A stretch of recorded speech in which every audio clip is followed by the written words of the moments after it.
Hello students, आज हम लोग एक टॉपिक स्टार्ट करते हैं जो काइनेमेटिक्स का पार्ट है and that is relative motion. इसे लोग वेक्टर के साथ भी पढ़ाते हैं, काइनेमेटिक्स के साथ भी पढ़ाते हैं। मैं इसे इंडिविजुअल पढ़ाता हूं और मैं इसमें थोड़ा डिफरेंट अप्रोच रखता हूं। मैं चाहूंगा कि आप अगर आज का लेक्चर ध्यान से देख रहे हैं और तो अपने पुराने नॉलेज से कंपेयर करिएगा। If you find it suitable better than जरूर मेरे को रिमार्क देना। आप लोग कोशिश करूंगा कि आपको इसमें कंफर्टेबल फील कराऊं again with a different style, एक अलग तरीके से। रिलेटिव मोशन देखने के लिए आपको सोचना होगा, जब भी आप कोई मोशन देखते हैं ना, आपका जो ऑब्जर्वेशन होता है हमेशा रिलेटिव होता है। कुछ चर्चा कर लें फिर लिखते हैं। कई बार हम अपने साथ बाइक पे किसी को पैसेंजर को बैठाते हैं, साथ साथ चलते हैं।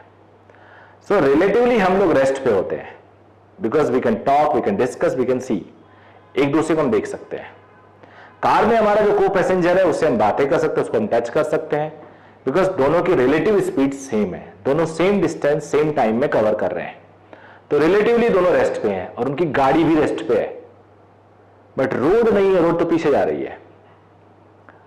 जो सामने से आ रहा बहुत तेजी से क्रॉस करता है, जो पीछे से जा रहा है ओवरटेक कर रहा है बहुत स्लो स्लो करता है। सामने वाले को एक बार आप देख नहीं पाते, इतनी तेजी से क्रॉस करता है। कि ट्रेन को इमेजिन करो, आप बैठे हो विंडो सीट पे, ट्रेन बगल से गुजरी, आप पैसेंजर को देख नहीं सकते। बट अगर आपका कोई ट्रेन पास से गुजर रहा है तो पहले तो डाउट होगा मैं चल रहा हूं वो चल रहा है। और डाउट अगर क्लियर भी हो गया नीचे देख के, रेल की पटरी को देख के, then you don't know, you can see each and everyone, आराम से देख सकते हो, चिढ़ा सकते हो उसको। तो रिलेटिव मोशन का कॉन्सेप्ट ऐसे समझते हैं। मैं इसको ऐसे समझने की कोशिश करता हूं। बहुत बेसिक चीजें जो जानते हो आप लोग। मान लो ये 10 मीटर पर सेकेंड है, ये 20 मीटर पर सेकेंड है, बी। एक केस ये ले लेते हैं, एक केस ये ले लेते हैं, 10 मीटर पर सेकेंड ए, बी 20 मीटर पर सेकेंड। अब मैं यहां से कॉन्सेप्ट स्टार्ट करता हूं बताना आपको। In relative motion concept says, याद रखिएगा, in relative motion concept says observer is always at rest. Observer is always at rest. याद रखिएगा, observer is always at rest.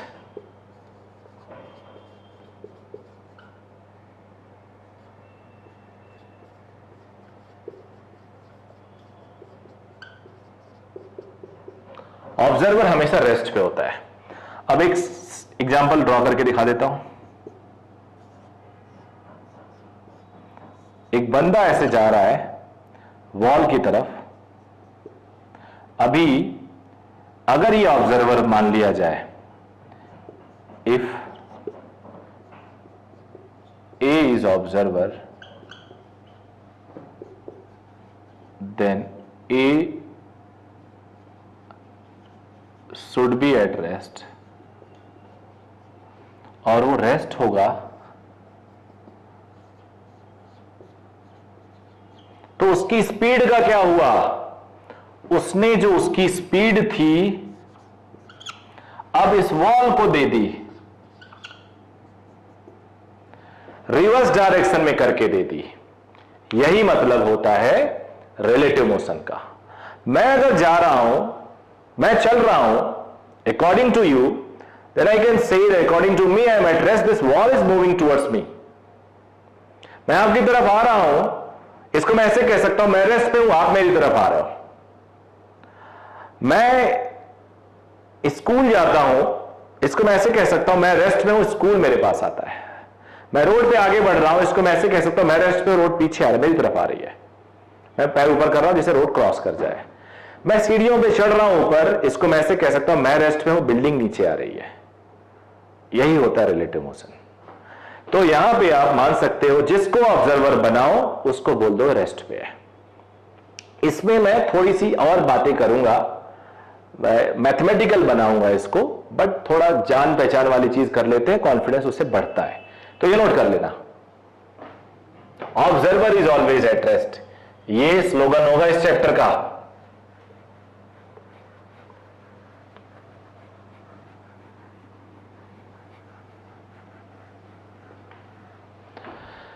मान लो ए ऑब्जर्वर है, तो ए रेस्ट पे हो जाएगा। अब बी की स्पीड 20 ऑलरेडी थी, अब ए वाली जो इधर जा रही थी अब बैक होके इधर आ जाएगी। तो अब velocity of B with respect to ए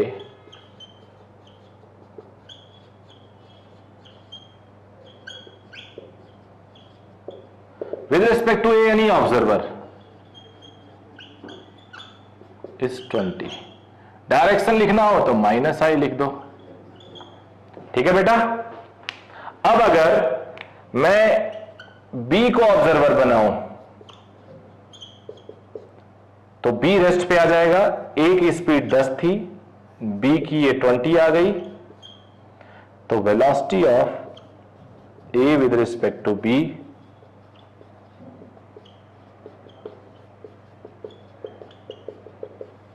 ये with respect to any observer हो गया, it is 20। I'm sorry, 30, 20 plus 10, 30 got it. तो किसी एक को रेस्ट कर लो, रिलेटिव स्पीड आ जाएगी आसानी से।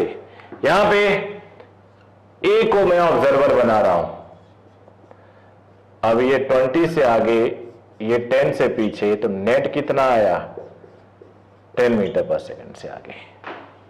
ड्रॉ करने की जरूरत नहीं है ना बेटा। बी को मैं ऑब्जर्वर बना दूं तो बी रेस्ट पे हो जाएगा।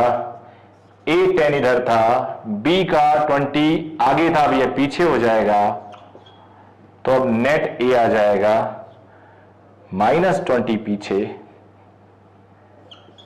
-10 पीछे, बी रेस्ट पे होगा। जरा इसको समझ लो, वैसे तुम सब जानते हो बेटे, बट समझ लो तो बेटर होगा। मैं जा रहा हूं 10 मीटर पर सेकंड से, मेरे सामने कोई 20 से जा रहा है, तो मुझे वो आगे बढ़ता हुआ दिखेगा, मेरे से दूर जाता हुआ दिखेगा, बट स्लोली दिखेगा, वो 10 मीटर पर सेकंड से आगे बढ़ता हुआ दिखेगा।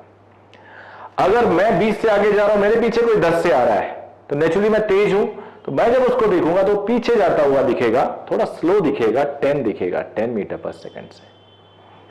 आमने सामने आ रहे हैं तो स्पीड ऐड हो जाती है, तो हम ऐसे रखते हैं ना, याद करो स्कूल टीचर कैसे रटाते हैं, सेम डायरेक्शन में ऐड कर लो, आई एम सॉरी सब्ट्रैक्ट कर लो, ऑपोजिट डायरेक्शन में ऐड कर लो, तो ये कॉन्सेप्ट भी होता है। तो इस तरह से B with A with respect to B, velocity of A with respect to B ऐसे पढ़ूंगा मैं। जब कभी B with respect to A लिखना हो तो velocity of B with respect to A, तो ये जो आखिरी वाला है विद रिस्पेक्ट टू ए होगा। थोड़ा मैथमेटिकल बनाने की कोशिश करता हूं मैं इसको।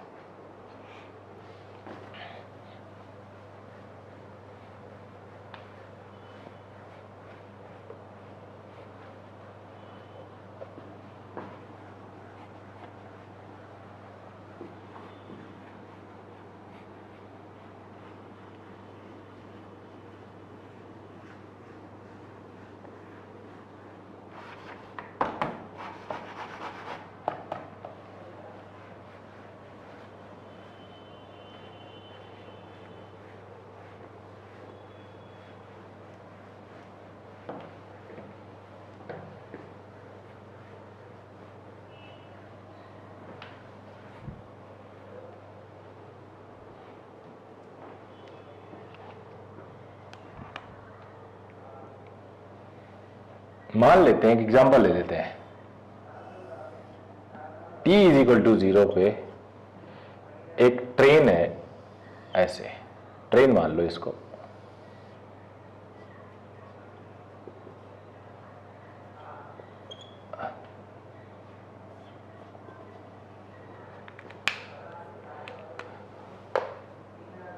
ये ट्रेन है,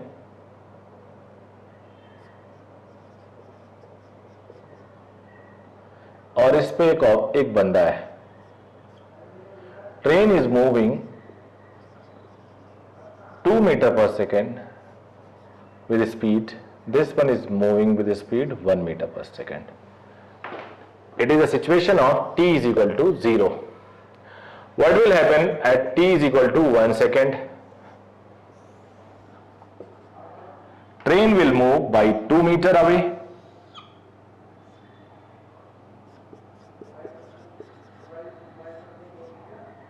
and this person will move 1 meter on it.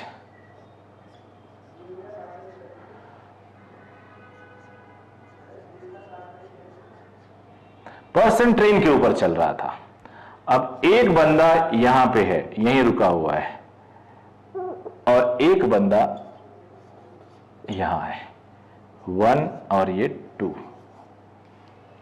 Interesting case है। मान लो ट्रेन पे कोई हीरो है, शाहरुख खान है,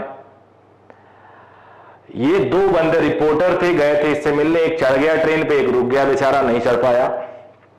1 सेकंड बाद दोनों की सिचुएशन अगर पूछी जाए, ये मैन है, ये ट्रेन है, टी बोलूंगा इसे, और ग्राउंड ये अर्थ है। अब 1 सेकंड बाद ध्यान से सुनना मेरी बात, इस बंदे से पूछा जाए t = 1 सेकंड पे जब इंटरव्यू लेने गया ये बंदा, या कोई और इससे पूछे, ये कोई बंदा था पत्रकार बाद में गया, रिपोर्टर बाद में गया, उसने पूछा भाई शाहरुख खान की स्पीड क्या है, ये शाहरुख खान है, तो ये बोलेगा यार 1 सेकंड में 1 मीटर गया है, यानी 1 मीटर पर सेकंड। ये जो बंदा है वो किसके रिस्पेक्ट में बोल रहा है? ट्रेन के रिस्पेक्ट में बोल रहा है। वो ट्रेन देख रहा है और शाहरुख खान को देख रहा है, और पूरे ड्यूरेशन में शाहरुख खान 1 मीटर आगे गया है। तो he has concluded that in 1 second, since Shahrukh moved 1 meter, so its velocity must be 1 meter per second. Now what about this? ये बंदा जो अर्थ पे है, with respect to अर्थ है, इससे अगर वही बंदा पूछा यार शाहरुख की स्पीड क्या है, तो ये बोलेगा since Shahrukh has moved 3 meter in 1 second, so his speed must be 3 meter per second. तो शाहरुख की स्पीड ये बता रहा है 1 मीटर पर सेकेंड, और ये बता रहा है 3 मीटर पर सेकेंड। दोनों में से कोई एक गलत होगा, बिकॉज एक ही चीज की 2 वैल्यू कैसे हो सकती है? आंसर है दोनों गलत नहीं है।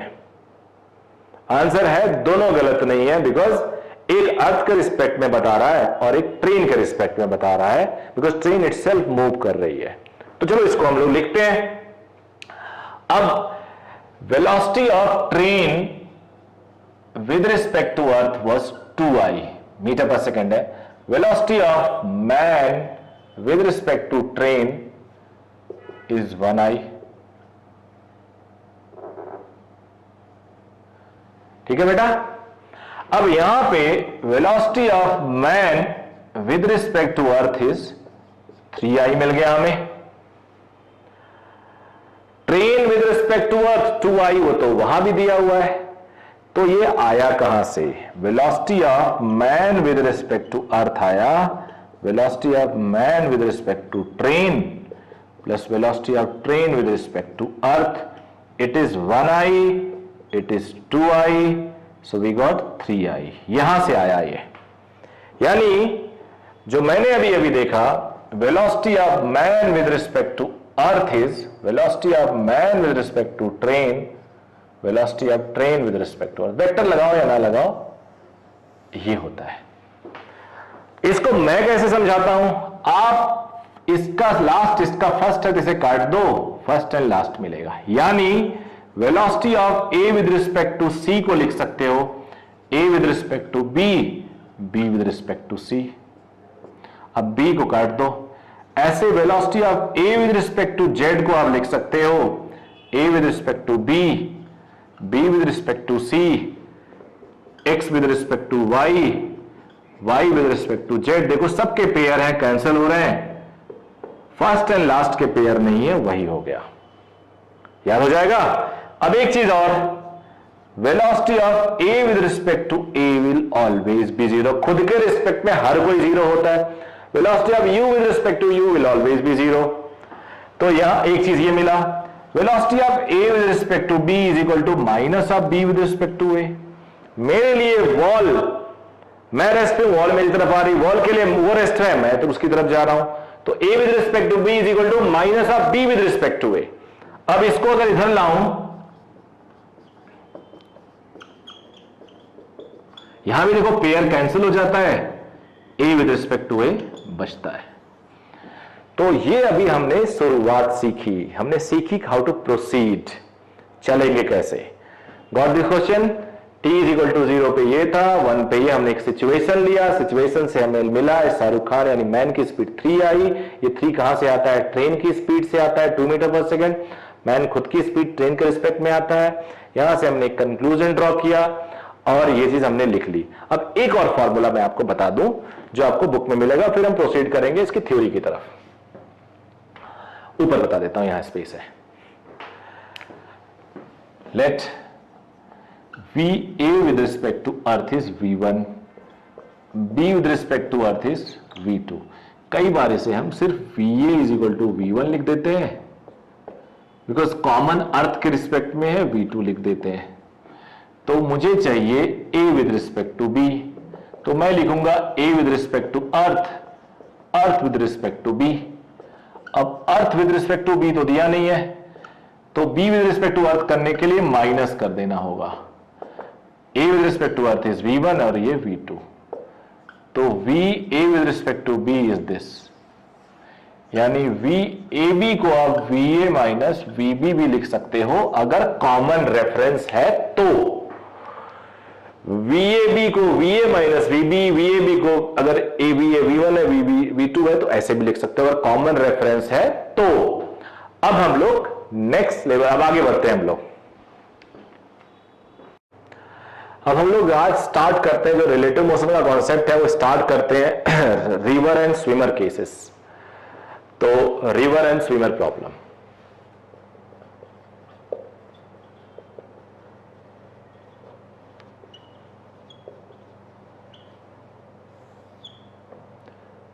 एक लेते हैं case down stream motion.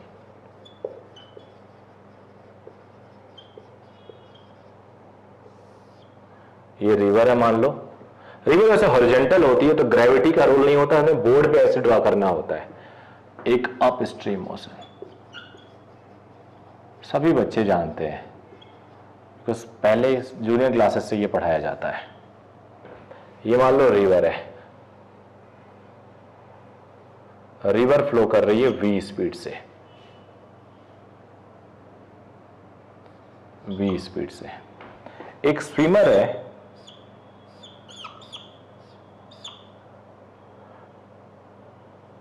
Down stream है,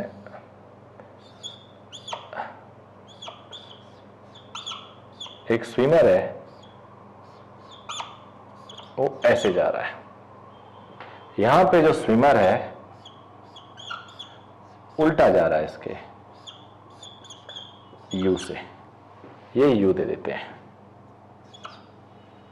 देख गए आप, डाउन स्ट्रीम में अलोंग द मोशन जाएगा, अप स्ट्रीम में वो backward reverse of the motion जाएगा। अब इसको डिफाइन करते हैं। Velocity in this case, velocity of river with respect to earth is VI। इसे हम लोग x डायरेक्शन एज्यूम कर लेते हैं, इसे y एज्यूम कर लेते हैं। Velocity of swimmer with respect to river. अच्छा देखो, मैं अगर फ्लोर पे चल रहा हूं विद रिस्पेक्ट टू फ्लोर ही तो है। अब फ्लोर अर्थ है तो अच्छी बात है, नहीं तो फ्लोर मूव कर रहा है तो मैं भी मूव कर रहा हूंगा। तो अगर मैं रिवर पे स्विम करूंगा तो विद रिस्पेक्ट टू रिवर ही होगा, it is UI।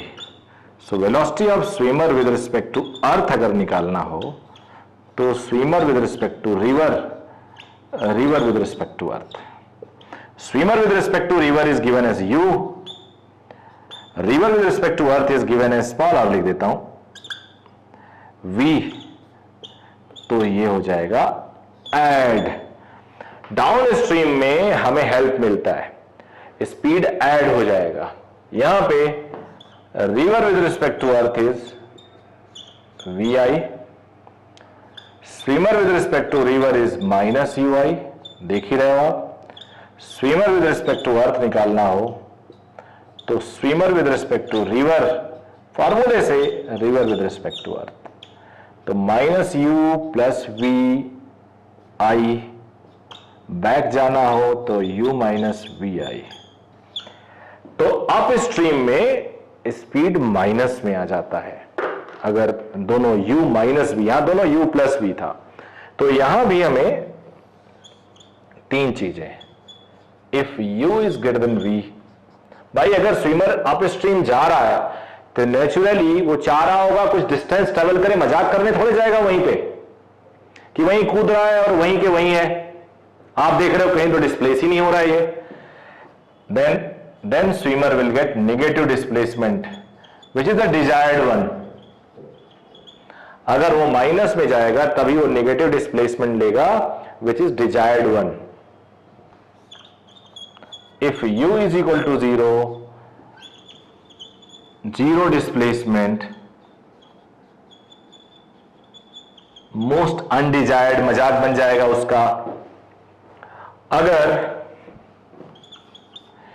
u less than v यानी रिवर की स्पीड ज्यादा है, नदी तेज फ्लो कर रही है, तो पॉजिटिव डिस्प्लेसमेंट, ये भी मजाक बनेगा कि जा रहे थे कानपुर पहुंच गए लखनऊ, जा रहे थे हरिद्वार पहुंच गए पांवटा साहब, कहीं भी कुछ भी हो सकता है। तो डाउन स्ट्रीम अप स्ट्रीम, अब इस पे बेस्ड कुछ क्वेश्चंस हैं वो ट्राई करते हैं। एक क्वेश्चन लेते हैं इसी रिवर स्विमर प्रॉब्लम पे। क्वेश्चन को लिखवा नहीं रहा हूं, मैं समझा देता हूं।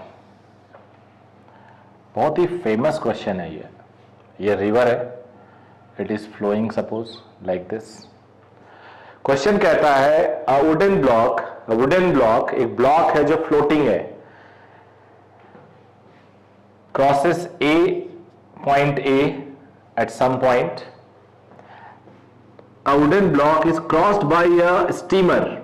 A wooden block is crossed by a steamer at some point A. ये ब्लॉक है। This steamer must be with some speed, given नहीं है। After 1 hour, this steamer turns back. 1 घंटे बाद स्टीमर बैक करता है और वो फिर उस फ्लोटिंग ब्लॉक से किसी पॉइंट बी पे मिलता है, you got the question. Question is steamer is going down stream and meets with a floating block, wooden block at certain point, let it be A. After 1 hour, steamer turns back, 1 घंटे बाद वो घूम के वापस आने लगा, तो कहीं बी पे फिर वो फ्लोटिंग ब्लॉक से मिल जाता है। अब A B is equal to given as 2 kilometre, A B was given as 2 kilometre. My question is find velocity of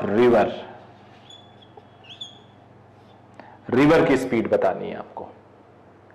बहुत ही इंटरेस्टिंग क्वेश्चन है ये। आईई इरोडोव एक फिजिक्स की क्वेश्चन होती है, जेई वाले बच्चे जानते हैं, उसमें दिया हुआ प्रॉब्लम। इसको हम जनरलाइज करते हैं आज। एक स्टीमर गया, रास्ते में कोई मिला, उसे हेलो बोला, आगे बढ़ गया, बैठाया नहीं बिकॉज उसकी मर्जी। 1 घंटे बाद वो टर्न किया, फिर उस ब्लॉक को बी पे मिला, ब्लॉक को फिर हेलो बोला, कहता मैं तो आगे से घूम के आ रहा हूं। ब्लॉक ने कहा भाई तुम्हारे पास इंजन है, मेरे पास तो इंजन है नहीं, मैं रिवर फ्लो से चल रहा हूं, तो इसलिए वो बी पे मिला। A B is 2 kilometre. अब तो मैं इसमें वेलोसिटी ऑफ रिवर बताना है, स्टीमर देखते हैं क्या क्या निकल सकता है। तो 1 घंटा ए से सी तक जाने में लगा, रिटर्न होने में मान लो टी लगा। ए से स्टीमर को ए से सी जाने में लगा 1 आवर और सी से बी आने में मान लो टी लगा। ये किसको? बोट को, स्टीमर को।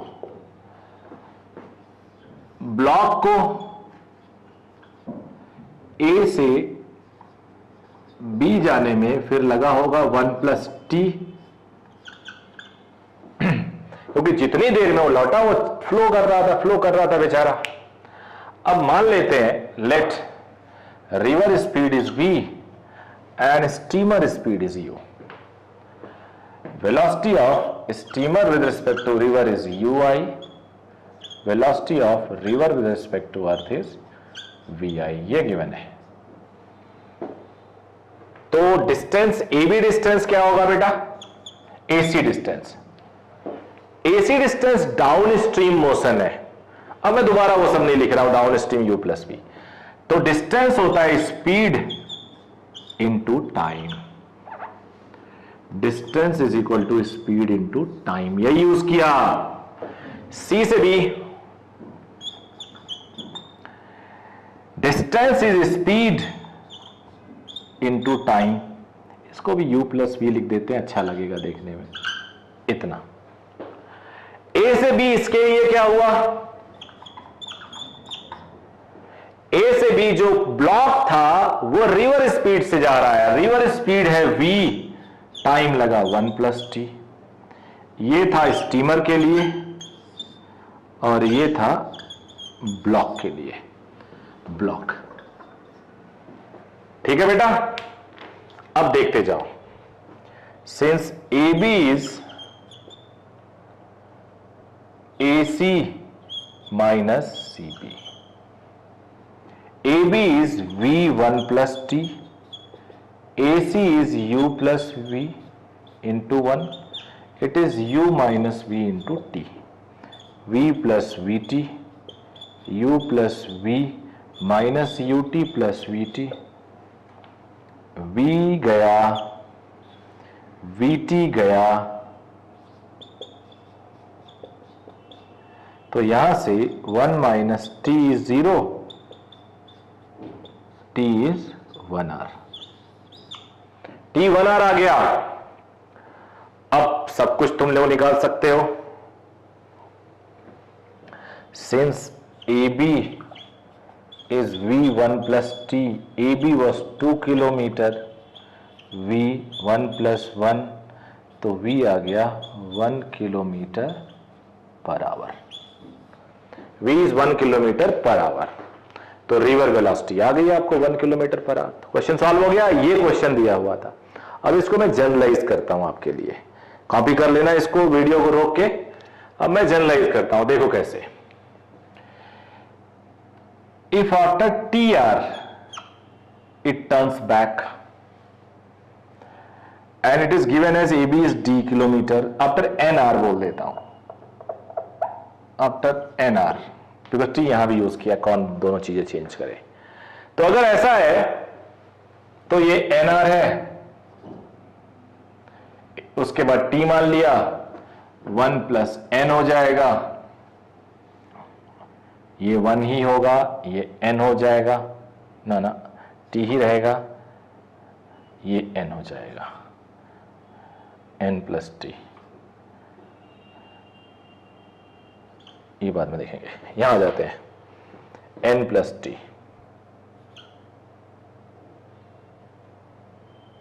AC को n आवर लगा,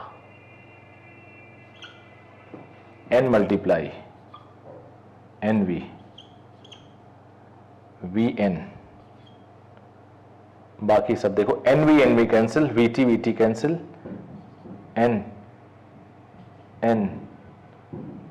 N आ जाएगा, TN आ गया, ये D था, आंसर हो गया D/2N। रट सकते हो, मैं तरीका बताता हूं। जितने घंटे यहां ट्रेवल करोगे, लौट के उतना घंटा फिर चलना पड़ेगा उससे मिलने के लिए। अगर 1 घंटे में टर्न किया तो अगला 1 घंटा चलोगे, T1 आया था इससे पहले क्वेश्चन में। n घंटे ट्रेवल कर रहे हो तो जब लौटोगे तो n फिर आ जाएगा, T इक्वल टू n आ जाएगा। 5 घंटे ट्रेवल कर रहे हो, लौटते हो तो ब्लॉक को मिलने के लिए 5 घंटा फिर ट्रेवल करना पड़ेगा, और वेलोसिटी ऑफ रिवर हो जाएगी, क्योंकि ये रिवर से चल रहा है, इतना डिस्टेंस d/2 इंटू जितने घंटे में तूने टर्न किया। तो ये एक क्वेश्चन है इसको सॉल्व करने का। एक और क्वेश्चन इजी लाता हूं, ये भी इजी था।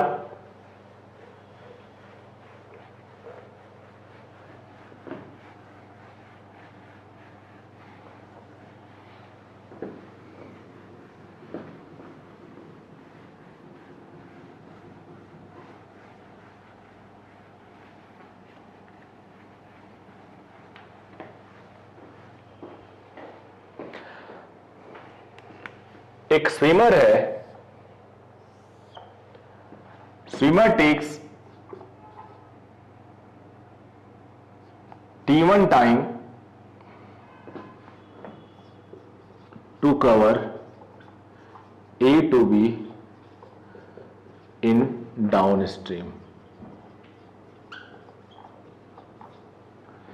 and same swimmer covers T2 time to cover same distance in upstream. ये given है. Find out time taken by the swimmer in still water. Still water में कितना टाइम लगेगा उसे उसी डिस्टेंस को कवर करने में. अब सिचुएशन बिल्कुल वैसा ही है. रिवर फ्लो कर रही है बी से, ए से बी मान लेते हैं. पहला केस T1 मान लो डी है. टाइम होता है distance upon speed. Second case up stream में कवर कर रहा है, यानी वेलोसिटी उल्टा होगा.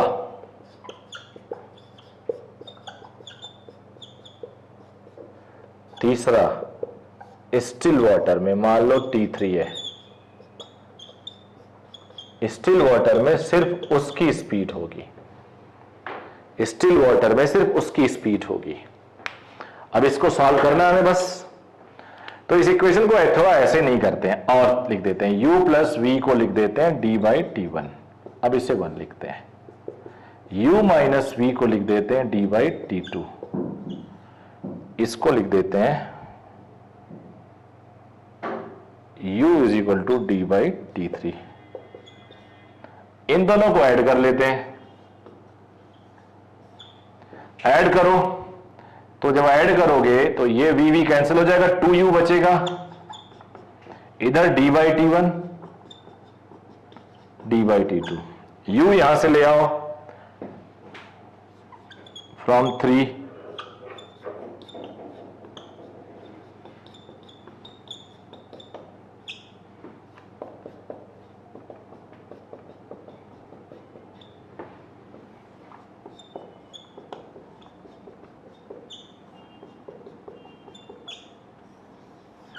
ये हो गया. तो time taken is still water is this. तो ये क्वेश्चन भी बड़ा कॉमन क्वेश्चन है, सभी बच्चों को जानना चाहिए. अब हम लोग आते हैं रिवर को क्रॉस करने में. अभी तो हमने रिवर के लॉन्ग ट्रेवल किया, डाउन स्ट्रीम, अप स्ट्रीम. अब रिवर को क्रॉस करते हैं.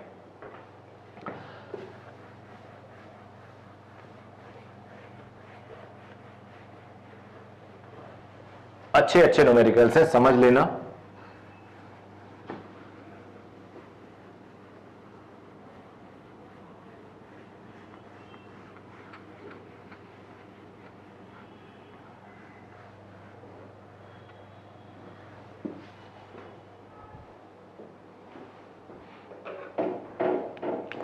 Crossing a river.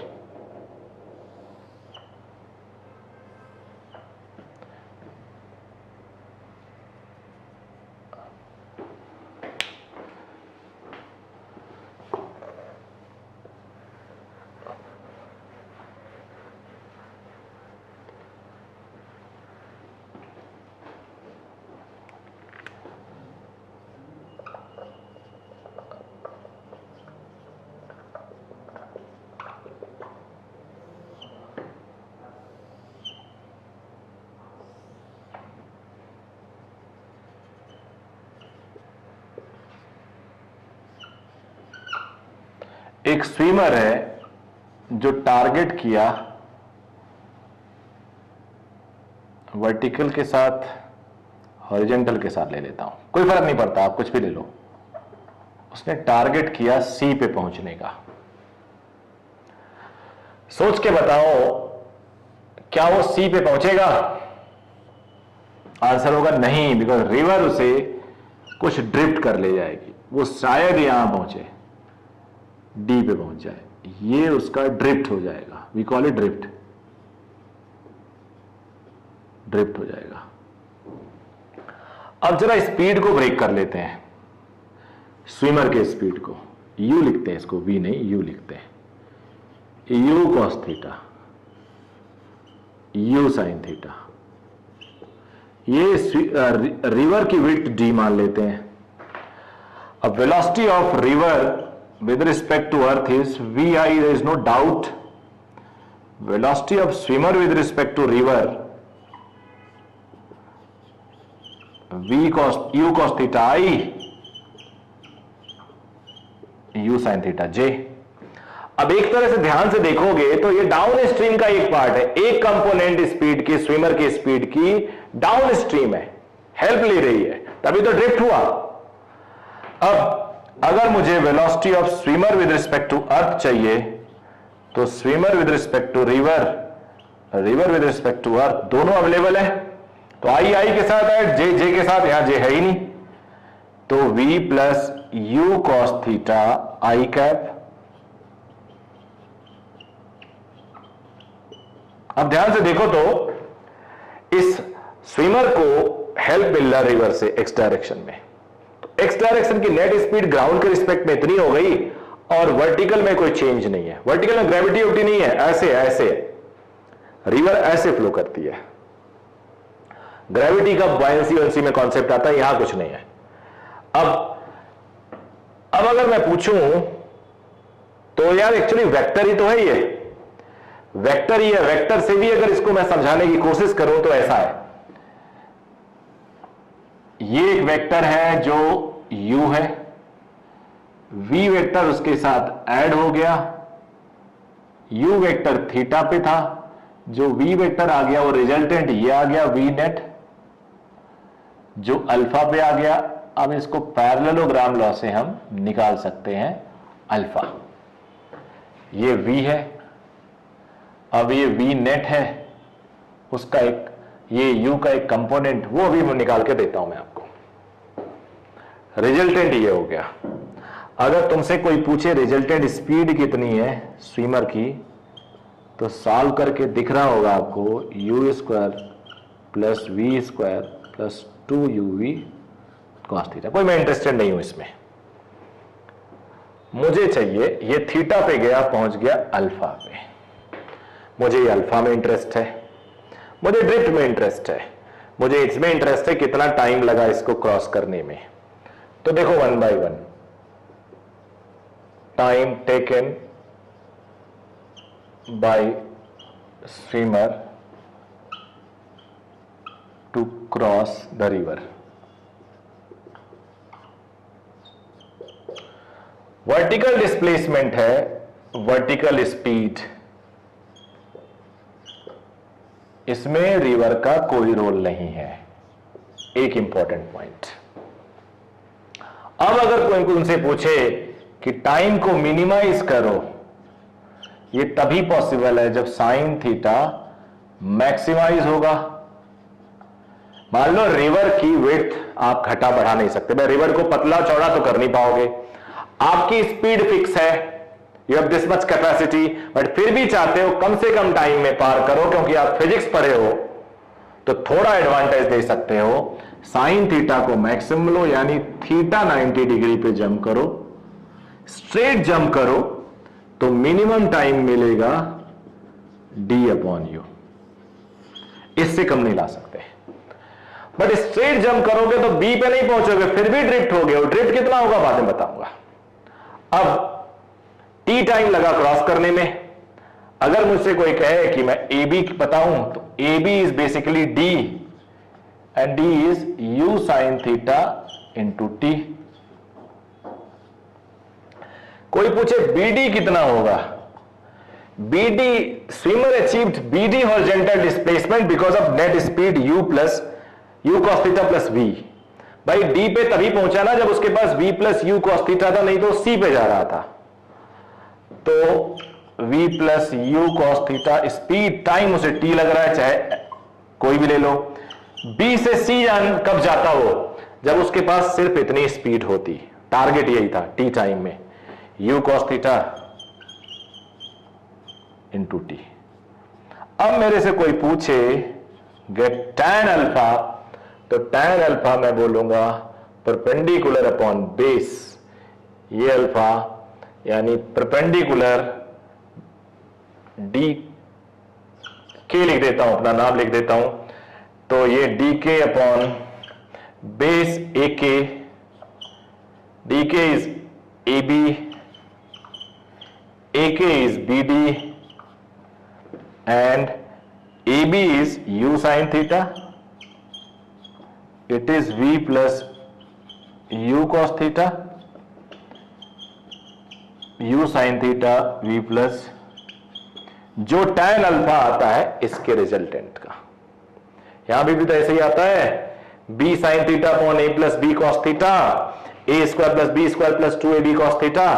तो हालांकि इन सब की जरूरत नहीं है, सिर्फ आप इसमें एक चीज सीखो, टाइम निकालना इतना आया, उसके बाद अल्फा इतना आया। अब ड्रिफ्ट निकाल लेते हैं। ड्रिफ्ट के लिए मेरे पास इतनी जगह बहुत है।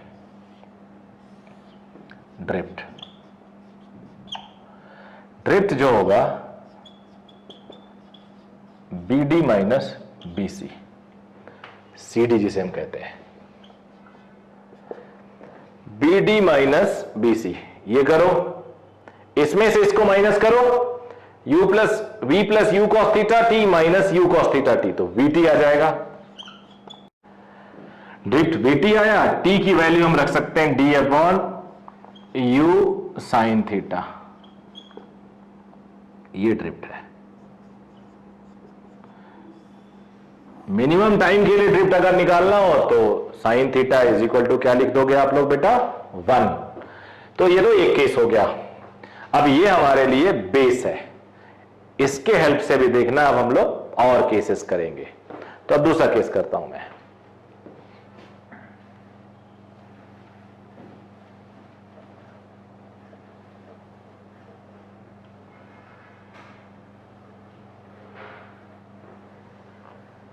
काफी चीजें मैं इसको यूज कर लूंगा, तो ये पूरा केस में नहीं हटा रहा।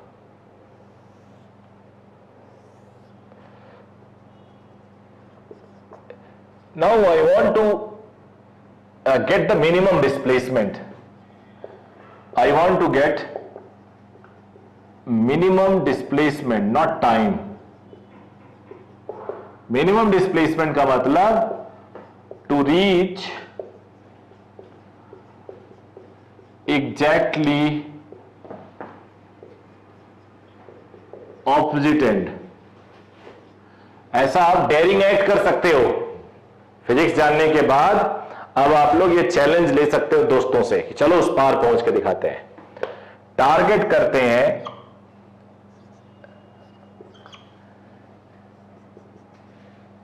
सी पे और पहुंच जाते हैं बी पे। रिजल्टेंट ये आना चाहिए, रिजल्टेंट मोशन आपका स्ट्रेट आना चाहिए, तभी तो पहुंचोगे।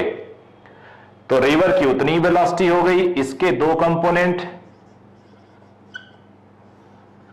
वर्टिकल में तो देखो कोई चेंज ही नहीं आया, ये हो गया माइनस हो गया, ये आ गया। ओके, रिजल्टेंट स्ट्रेट है तो रिजल्टेंट हमेशा यहां पे अगर निकालोगे अल्फा हमेशा 90 डिग्री आएगा। तो अब जो जो इंटरेस्टेड हो जहां जहां मैं वही पता करता हूं।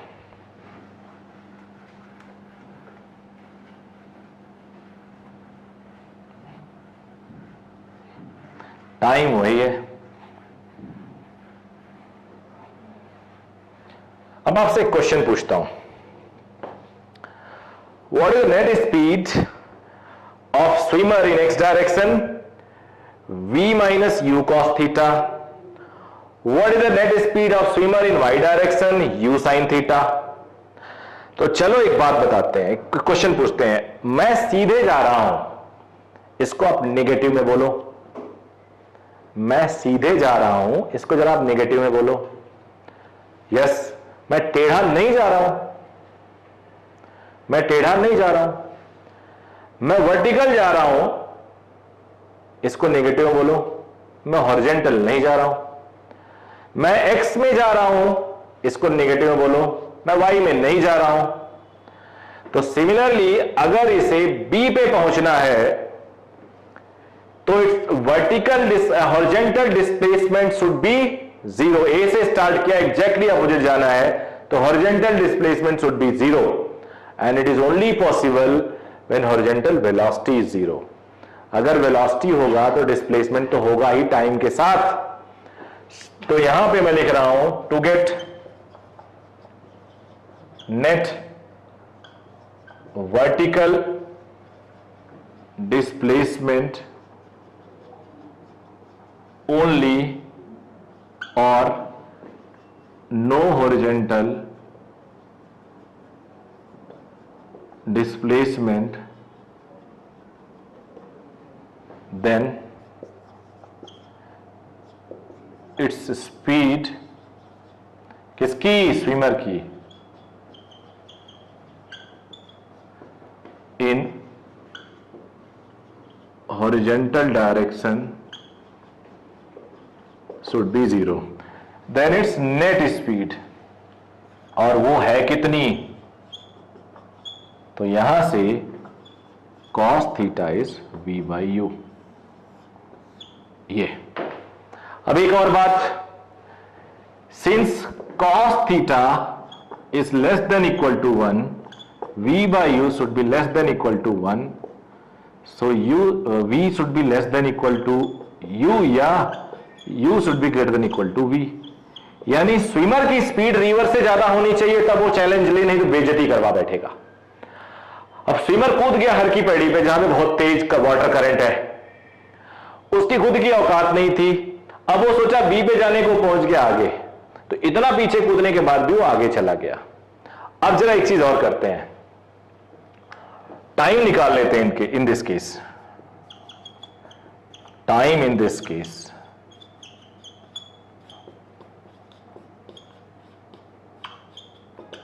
टाइम पे डायरेक्ट क्वेश्चन मिलेगा। साइन थीटा को 1 minus cos square theta, cos theta v square by u square हो जाएगा, स्क्वायर है तो एलसीएम लो, u square minus v square upon u square बाहर आएगा, यू हो जाएगा कैंसिल होके।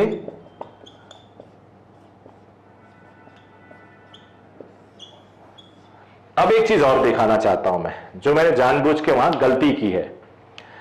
चलो कॉस थीटा 1 ले लेते हैं, कॉस थीटा 1 लेने पे u is equal to v हो जाएगा, पहली बात, थीटा 0 डिग्री हो जाएगा, कॉस थीटा 1 लेने पे 1 माइनस 1 डी अपॉन 0, 0 आ जाएगा, 0 इंटू 0 इनफाइनाइट टाइम आ रहा है।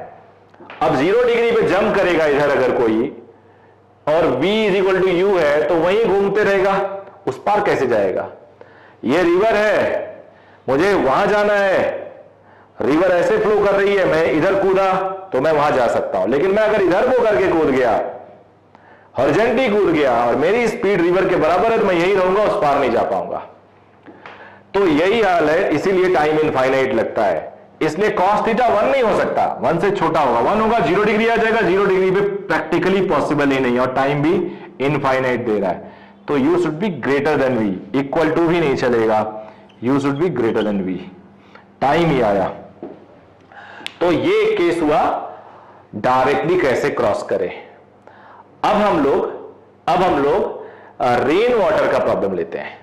अब इसके क्वेश्चंस कुछ जेईई एडवांस में ऐसे आए हैं कि यहां पहुंचना था, अब यहां से चला, उसकी स्पीड कम थी रिवर से, ये गया और बेइज्जती करा बैठा, यहां पहुंचा, यहां से पैदल आ रहा है भाग के, तो वो टाइम प्लस वो पैदल वाला टाइम सब कैलकुलेट करने के बाद टाइम निकाला गया था, तो उसके बाद उसको मैक्सिमाइज किया गया। ऐसे क्वेश्चन जेईई एडवांस में आते हैं, कॉन्सेप्ट यही है, बिल्कुल कॉन्सेप्ट में कोई चेंज नहीं है। अब रेन वाटर देखेंगे, रेन वाटर में आप लोग को पूरा डिस्कस मैं करवाता हूं। तो अभी तक बच्चों हम लोगों ने रिवर एंड स्विमर प्रॉब्लम देखा था कि नदी को पार करने में कितना टाइम लगेगा, शॉर्टेस्ट पाथ क्या है, किस एंगल पे जंप करे नदी के अंदर स्विमर की वो ठीक एग्जैक्टली ऑब्जेक्ट पहुंचे। तो इसके बाद अब रेन वाटर प्रॉब्लम्स करते हैं। तो आज हम लोग डिस्कस करते हैं अभी रेन वाटर प्रॉब्लम।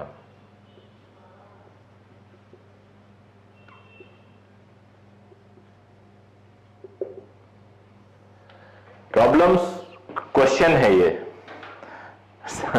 समस्या नहीं है, रेन वाटर की समस्या हो गई। तो अब मान लीजिए सिंपली बहुत ही छोटा सा एक एग्जांपल मैं बताता हूं आपको। मैं पानी में, बारिश हो रही है, मैं घर से निकला, तो मैं ऐसे खड़ा था तो मेरे सर पे पानी आ रहा है, थोड़ा मैं चलने लगा तो ऐसा लगा पानी यहां आ रहा है, दौड़ने लगा तो ऐसा लगा पानी सामने से हो रही है, बारिश सामने से हो रही है। अम्ब्रेला लेके जाते हैं तो हम ऐसे सामने की तरफ रखते हैं, हम ये नहीं करते कि अम्ब्रेला को हम सीधे खड़े रखें। तो ये सब रिलेटिव वेलोसिटी की वजह से होता है, यानी रिलेटिव वेलोसिटी की वजह से आप जो रेन है वो इंक्लाइंड हो जाता है, और वो इंक्लेशन आपकी स्पीड पे डिपेंड करता है। कभी कभी वो इंक्लेशन विंड स्पीड पे भी डिपेंड कर रहा है, हवा चल रही है कि नहीं चल रही है। लेकिन अगर नॉर्मल केस में देखा जाए हवा नहीं चल रही है तो वो उसका इंक्लाइंड होना आपकी स्पीड पे डिपेंड करता है, और वो कैसे वो देखते हैं। मान लो ये क्लाउड है, रेन ऐसे हो रही है V1 V से मान लो, और ये बंदा ऐसे ट्रेवल कर रहा है U से। अब मैन ऑब्जर्वर हो गया, बहुत ही क्लियर है, समझ में आना मस्ट है, डाउट होने का कोई चांस नहीं है।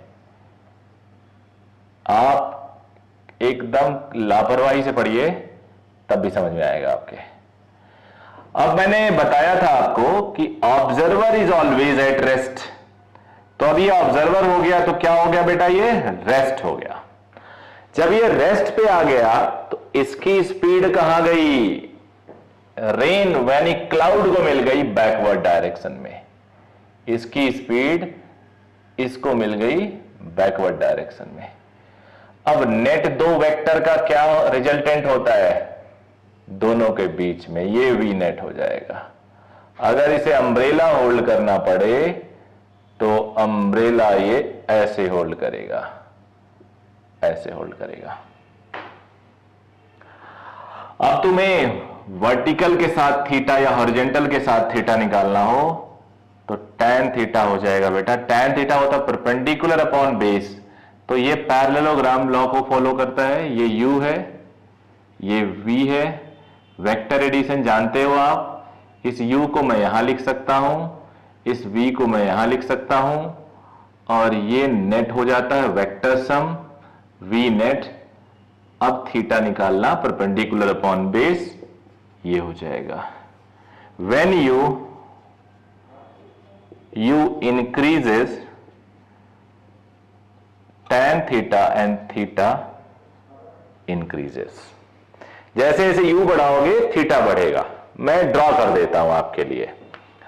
मान लो एक केस लिया हमने जहां पे, इसको नोट करो, पूरे में डिलीट करके बनाता हूं जिससे वन गो में समझ में आ जाए। समझ में आया? बंदा दौड़ रहा है, इसकी स्पीड मिल गई रेन को, ऐसे रेन ऑलरेडी वर्टिकली डाउनवर्ड था, मान लेते कोई हवा नहीं, कोई विंड स्पीड नहीं है, तो रिजल्टेंट इसको इस एंगल पे दिखता है। अब ये रिजल्टेंट जितना ज्यादा u होगा, रिजल्टेंट u की तरफ खिसकेगा। आपको पता है रिजल्टेंट वेक्टर हमेशा बड़े वाले वेक्टर की तरफ होता है, तो इसलिए इधर को खिसकेगा। एक छोटा सा कॉन्सेप्ट क्लियर कर देता हूं मैं आपको। कुछ बच्चे होते हैं जो 11वीं क्लास में लापरवाही में पढ़े होते हैं, या उनके स्कूल में उतना अच्छा नहीं पढ़ाया जाता। दोनों चीजें हो सकती हैं। मान लो ये है कोई 10 मैग्नीट्यूड, ये 10, तो रिजल्टेंट नेचुरली बेटा बीच में आएगा 45 डिग्री पे। सब जानते होगे, नहीं जानते होगे सीख लो। ये 10 है, ये मैंने 20 कर दिया। अब तुम खुद सोचो, रिजल्टेंट तो 20 की तरफ शिफ्ट हो जाएगा ना, ये 45 से ज्यादा हो जाएगा, थीटा मोर देन 45।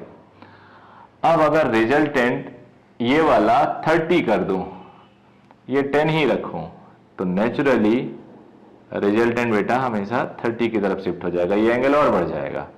अब इसको मैं 10 रखूं, इसको 30 कर दूं, तो थीटा कम हो जाएगा, बिकॉज रिजल्टेंट हमेशा बड़े वाले वेक्टर की तरफ जाता है।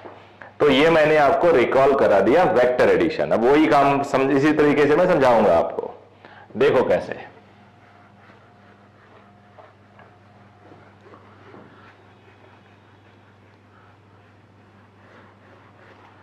बहुत ही इजी होता है ये टॉपिक, बट हम लोग हमेशा डे 1 से चाहते हैं शॉर्टकट सीखें, जो नुकसान करता है। भाई शॉर्टकट तभी आएगा जब आपका कॉन्फिडेंस डेवलप ज्यादा होगा। आपने देखा होगा टीचर्स शॉर्टकट बता देते हैं। कुछ ऐसे बच्चे जो क्लास में बहुत अच्छी परफॉर्मेंस देते हैं वो भी शॉर्टकट लगाते हैं। तो आपने कभी सोचा है कि वो जो बच्चे अच्छा परफॉर्म कर रहे हैं या टीचर, उनको कॉन्सेप्ट भी तो पता है? तो शॉर्टकट्स तभी आता है जब आप कॉन्सेप्चुअली स्ट्रांग होते हो। कभी भी एक एवरेज परफॉर्मर या बिलो एवरेज परफॉर्मर अच्छा शॉर्टकट नहीं दे सकता। और एग्जामिनेशन लाइक नीट, जेई, ये शॉर्टकट से नहीं होते। इतने लाख बच्चे एग्जाम दे रहे होते हैं, अगर शॉर्टकट से होना हो तो कुछ बच्चे बहुत आसानी से क्रैक कर लेंगे, ऐसा नहीं होता। मैं एक केस ले रहा हूं, ये रेन वाटर है। मान लो रेन वाटर 10 मीटर पर सेकेंड है। अब यहां पे एक बंदा है जो यू इसका 10 है। अब ऑब्जर्वर के हिसाब से पहला केस बनता है 10 10 यहां पे रिजल्टेंट होगा बीच में। कितने पे होगा बेटा? 45 डिग्री पे। अब अगले में मान लो ये 20 हो गया। मान लो ये पैदल आ रहा था, अब ये साइकिल पे आ गया। अगले केस में मान लो वो बाइक पे आ गया।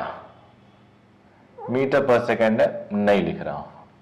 अगले केस में मान लो वो कार पे आ गया।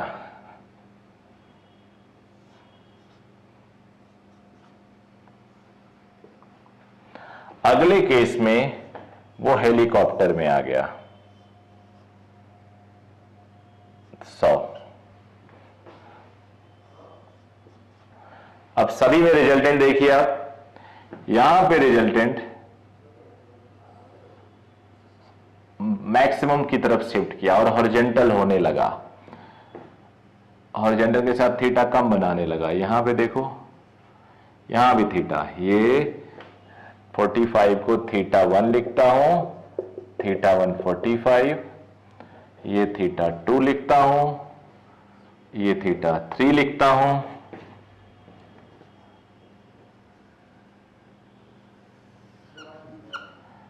थीटा 4 लिखता हूं, ये हेलीकॉप्टर में बैठ के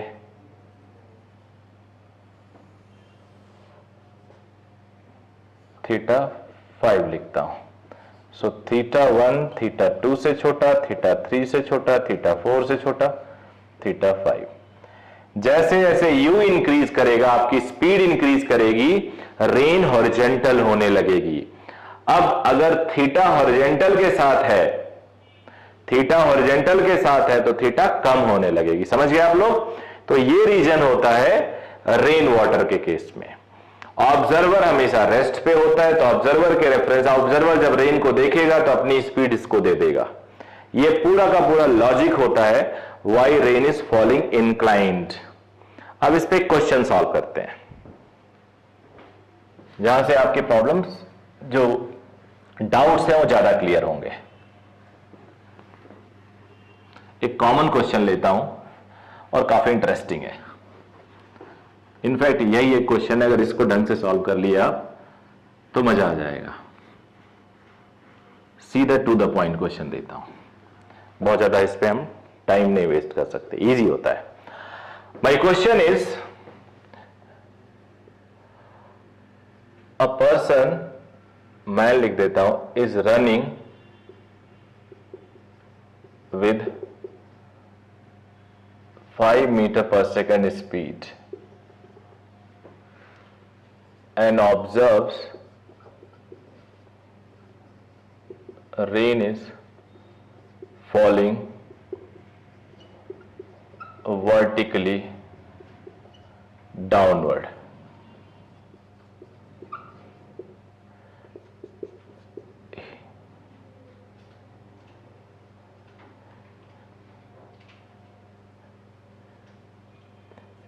He increases his speed to 10 meter per second and observes rain is hitting him at an angle 45 degree with vertical. Find velocity of rain. Got the question? A person is running with speed 5 meter per second and observes that rain is hitting him at 90 degree. Perpendicular, उसके sir पे rain hit कर रही है, वो दौड़ रहा है फिर भी रेन उसके सर पे हिट कर रही है। ये तो कंट्राडिक्शन हो गया हमारे सारे केसेस का। हमने सोचा एक बंदा, हमने तो ये कंक्लूड किया अगर बंदा चल रहा है तो रेन किसी एंगल पे उसको हिट करेगी। देखते हैं, जब तक सोचो तुम लोग भी, सॉल्यूशन यहां डिस्कस करता हूं। केस 1 ले लेता हूं। केस 1, दो केस है, ऊपर वाला एक केस और ही इंक्रीजेज स्पीड।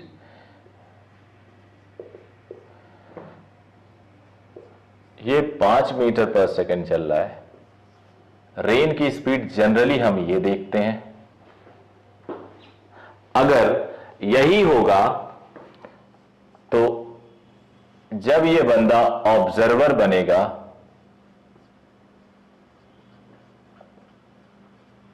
ऑब्जर्वर रेस्ट पे होता है, तो अपनी स्पीड ये रेन को दे देगा बैक डायरेक्शन में 5 मीटर पर सेकेंड।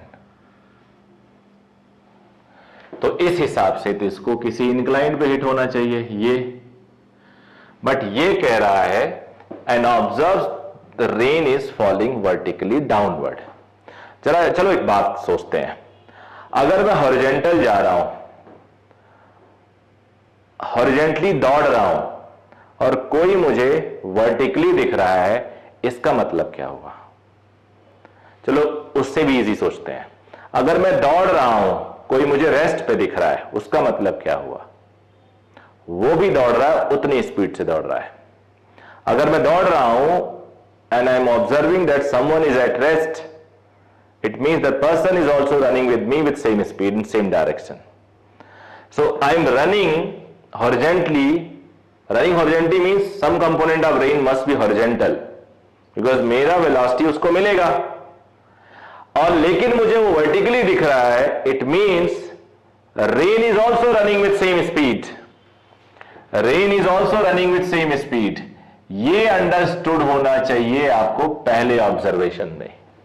अगर ये 5 से जा रहा है, ये 5 से जा रहा है, तभी इसको इसका हॉरिजॉन्टल रिलेटिव 0 दिख रहा है और ये कैंसिल हो जा रहा है, और इसको नेट सिर्फ और सिर्फ वर्टिकल दिख रहा है v। ये कंक्लूजन कहता है केस 1। तो कभी भी आप ब्लाइंडली मत मानो कि रेन नीचे ही आती होगी। हो सकता आंधी चल रही हो सकता कुछ हवा चल रही हो।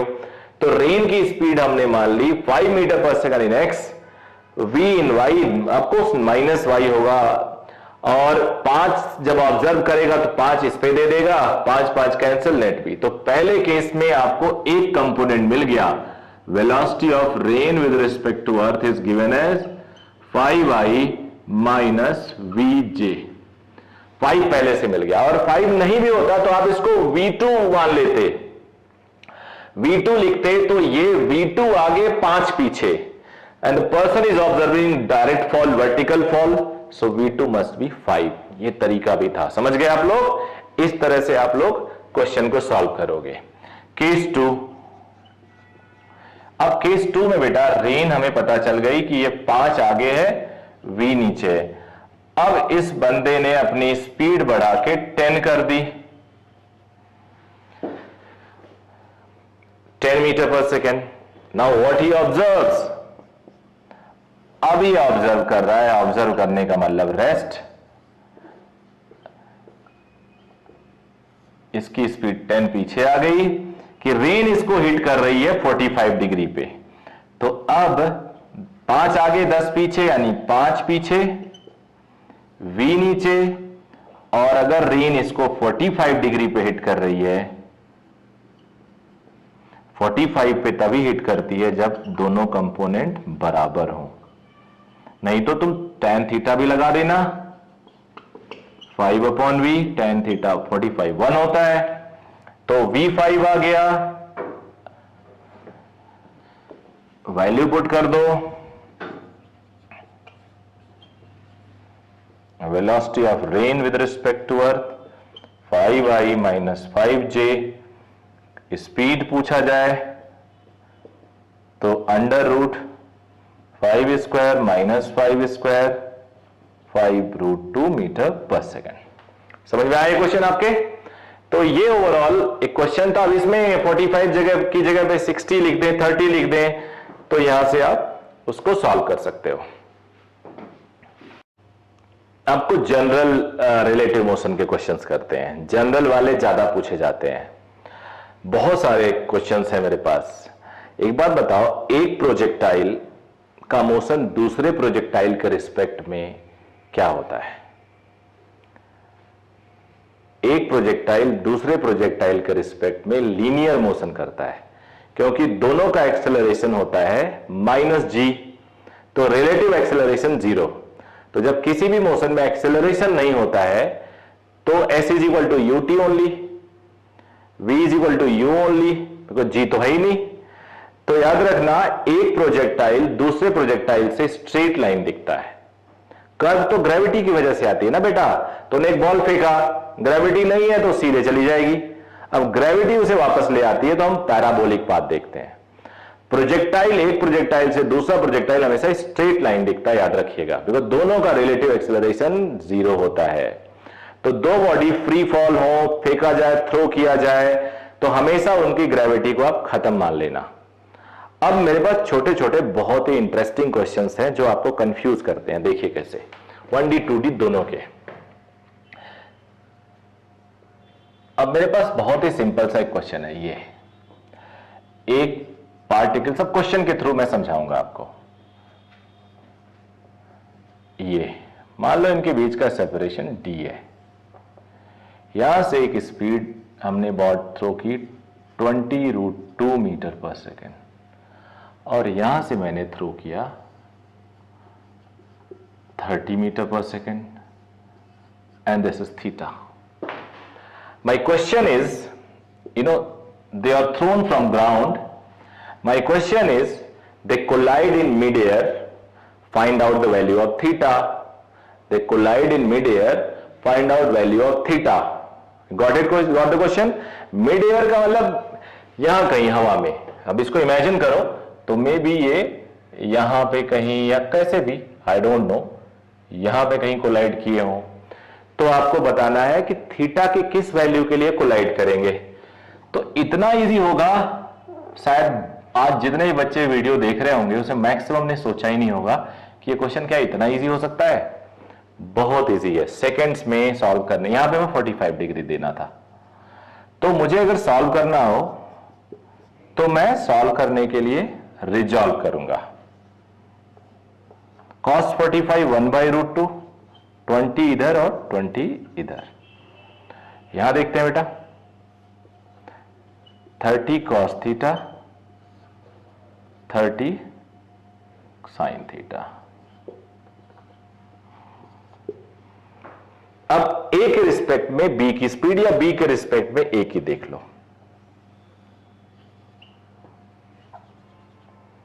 Velocity of B with respect to A, तो ए क्या हो गया?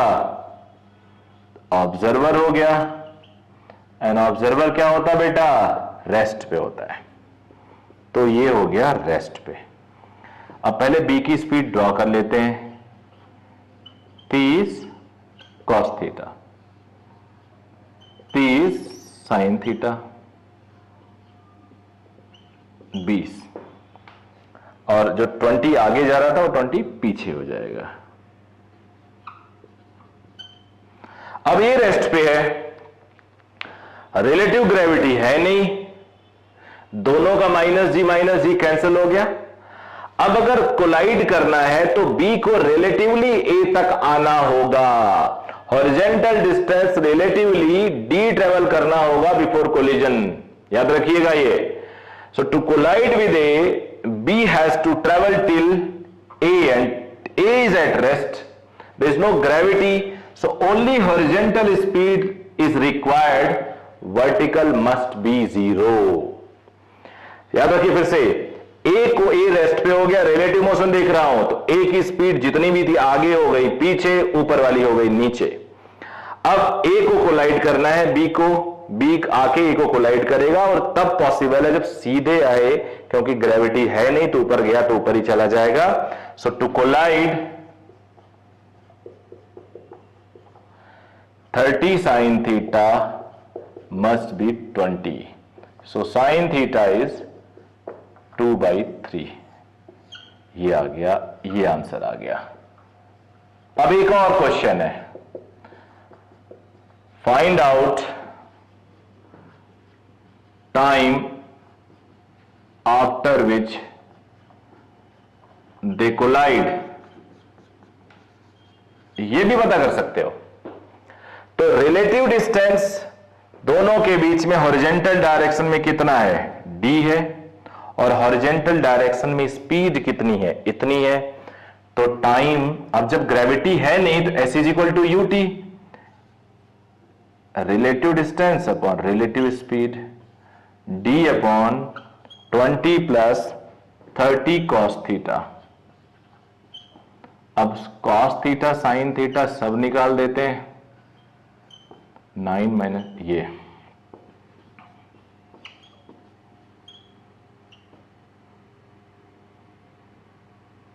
√5/3,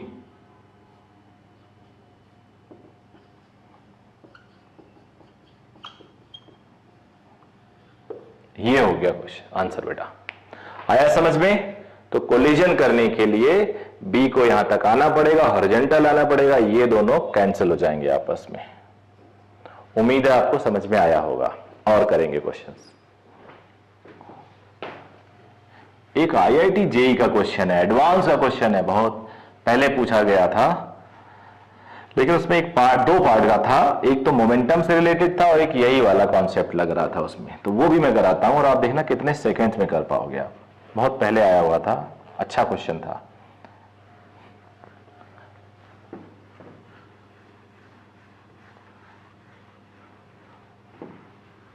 ये 2D का क्वेश्चन है, 1D का भी है मेरे पास, अभी बताऊंगा।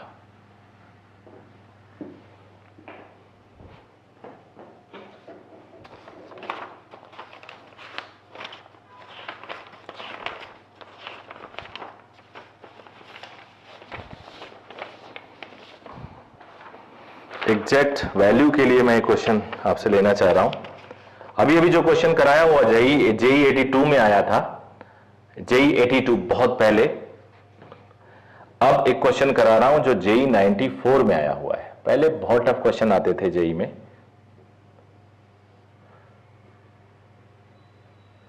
एक टावर ये है, एक टावर ये है,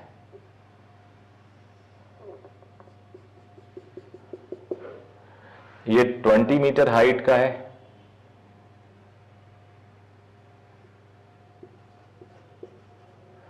ये 30 मीटर हाइट का है, बीच में सेपरेशन d है। यहां से एक पार्टिकल हॉरिजॉन्टल फेंका गया v से, यहां पे एक पार्टिकल 60 डिग्री पे फेंका गया v से। v was given as 10 metre पर सेकेंड। तुम्हें बताना है कहां पे वो, कितने देर बाद वो कोलाइड करेंगे, फॉर व्हाट वैल्यू। दो क्वेश्चन है।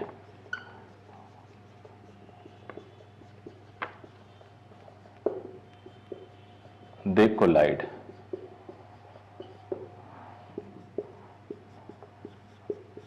Also find time after which they collide. अब आप लोगों से मैं चाह रहा हूं कि आप लोग इस क्वेश्चन को, वीडियो को रोकिए और इस क्वेश्चन को ट्राई करिए। करेक्ट? मैं कर देता हूं, रोक लेना, मैं तो रुक नहीं सकता। मैं इसका सॉल्यूशन देता हूं आपको। थोड़ा सा इसको यूज कर लेते हैं। ये बी है, v cos 60, v sin 60। अब मैं विद रिस्पेक्ट टू कर देता हूं तो ए ऑब्जर्वर बन गया, and you know observer is always at rest.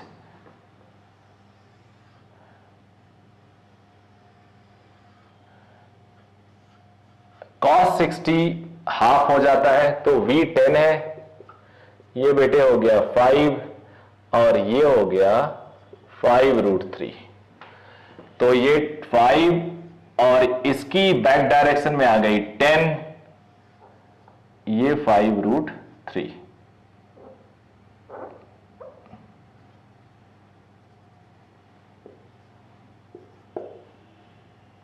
ये है 20 तो ये होगा 10 बिकॉज टोटल वॉज 30। अब to collide with A B को ऐसे आना पड़ेगा, मजबूरी है, ऐसे आना पड़ेगा, ग्रेविटी है नहीं। अब बी अगर इसे कोलाइड करेगा तो सीधे आए, और कह रहा है क्वेश्चन में कोलाइड करेगा। तो अब इतना आसान हो गया, ये तुम थीटा ले लो या ये थीटा ले लो, tan थीटा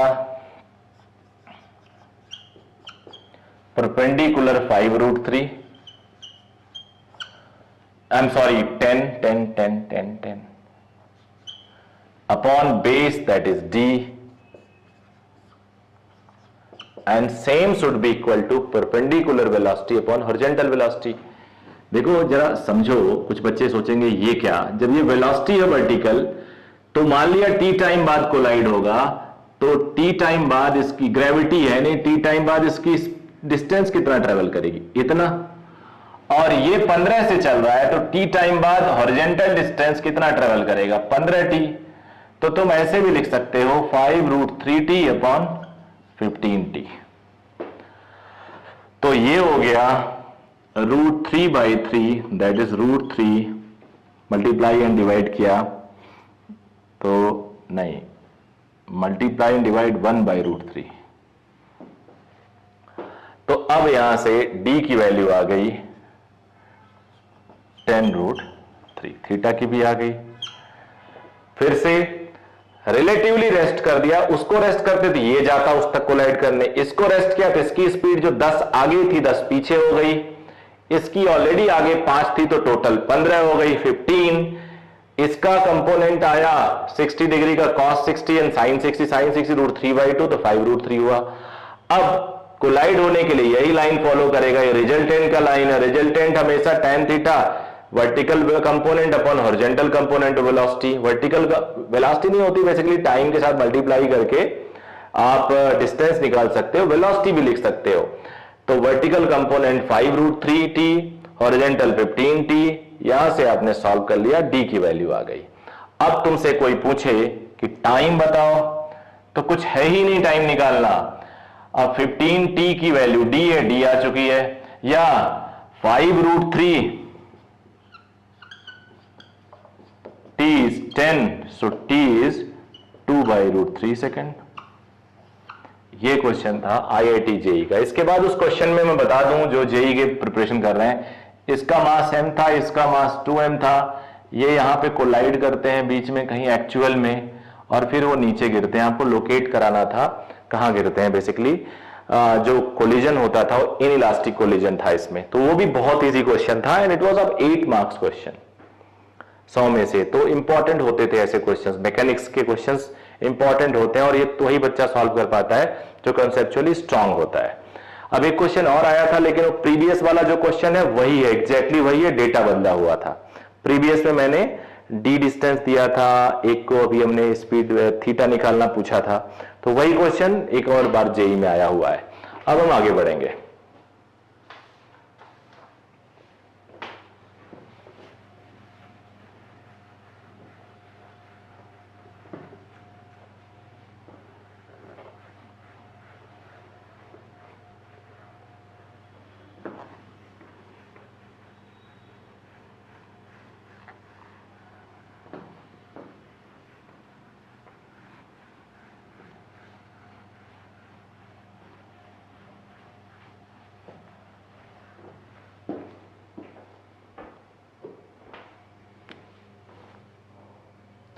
अब एक और एग्जांपल लेता हूं। मान लो एक रॉड है, ये रॉड है, रिजिड रॉड है।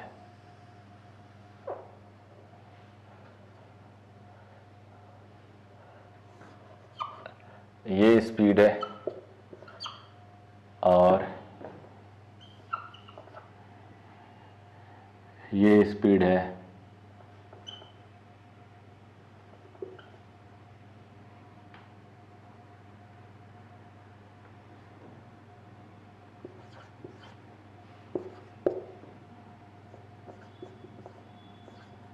रिजिड रॉड,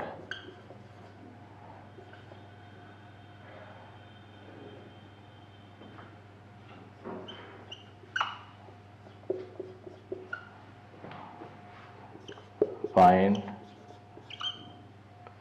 थीटा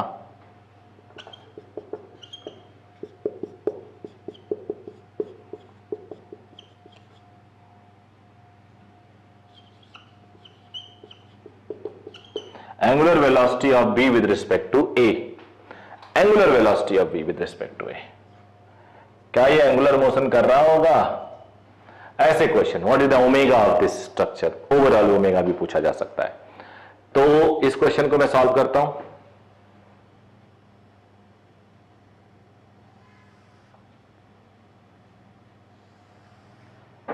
ब्रेक कर लेते हैं। cos 45 रूट टू 10 इधर आया, 10 इधर आया। इसको 20 cos थीटा 20 sin थीटा।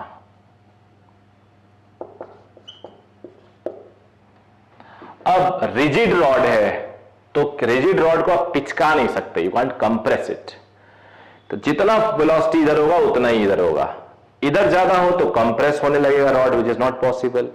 इधर ज्यादा हो तो इलोंगेट होने लगेगा रॉड, वो भी नहीं पॉसिबल। भाई इधर 50 हो इधर 10 हो तो रॉड टूटने की कोशिश करेगा ना।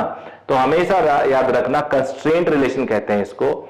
रिजिड रॉड रिजिड बॉडी के अलोंग हमेशा स्पीड सेम होती है। तो पहली बात तो 20 cos theta must be 10 cos theta must be half, ये चीज आपको मिल गई। अब ए की रिस्पेक्ट में बी की स्पीड, तो हम लोग ए को रेस्ट पे कर देते हैं। अब ये 10 था, ये 10 था। ए की नीचे स्पीड है 20 sin 30, sin 30 कितना हो जाएगा? अब cos थीटा अगर आ गया, हमेशा ऐसे ट्रायंगल बना लिया करो। तो 4√3 sin थीटा होगा √3/2 यानी 10√3। या तो अब 10√3 नीचे था, जब ए को रेस्ट कर दिया तो 10√3 ऊपर आ जाएगा। 20 cos थीटा आगे था तो 20 cos थीटा पीछे हो जाएगा,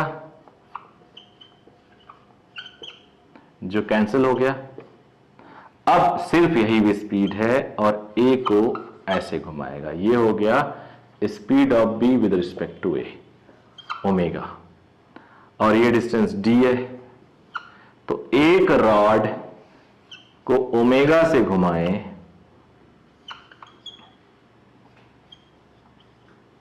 तो उसकी स्पीड हो जाएगी ओमेगा डी।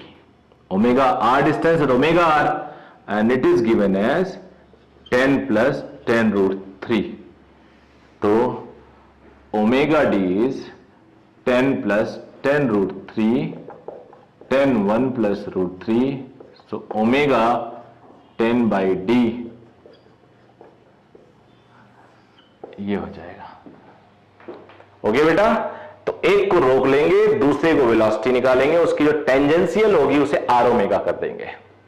समझ में आया सबके? एक को रोक लेंगे, दूसरे पे नेट स्पीड देख लेंगे, जो टेंजेंशियल होगी omega is equal to v/r या v is equal to r omega हो जाएगा। अब दूसरा क्वेश्चन देखते हैं उस टाइप से। मान लो इस सर्कल में दो सर्कल है, दो कॉन्सेंट्रिक सर्कल है।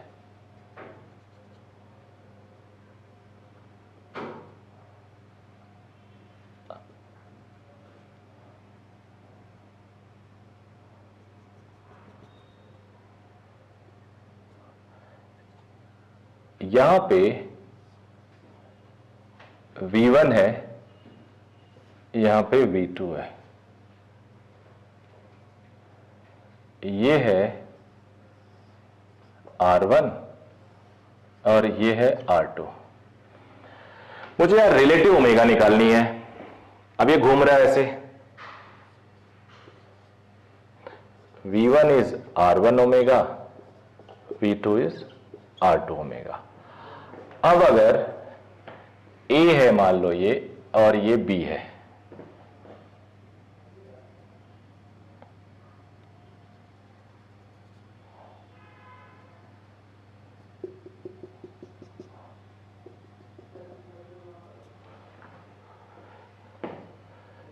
A के रिस्पेक्ट में देखते हैं। A is observer, basically omega B देखना है विद रिस्पेक्ट टू A, तो ये omega B with respect to A होगा velocity of B with respect to A upon RBA। यही तो होगा। बहुत ही सिंपल क्वेश्चंस होते हैं। तो A को रेस्ट पे कर दो, तो जब A रेस्ट पे हो गया तो इधर हो जाएगा, A की स्पीड जो आगे थी पीछे हो जाएगी। अब इसको तुम पीछे वाले को ऐसे लिख दो, V2 माइनस V1 आगे। ठीक है बेटा, पीछे लिखने की बजाय V2 माइनस V1 आगे लिख दो, और इनके बीच में ये डिस्टेंस हो जाएगा RB माइनस RA। तो ये हो जाएगा V2 minus V1 R2 minus R2। I am sorry, RB नहीं लिखा था मैंने, R2 लिखा था, R2 और ये R1।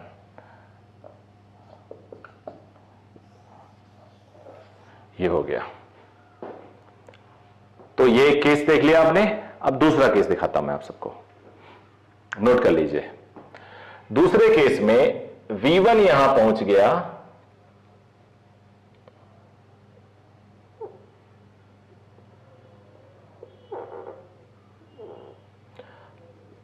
और B यहां है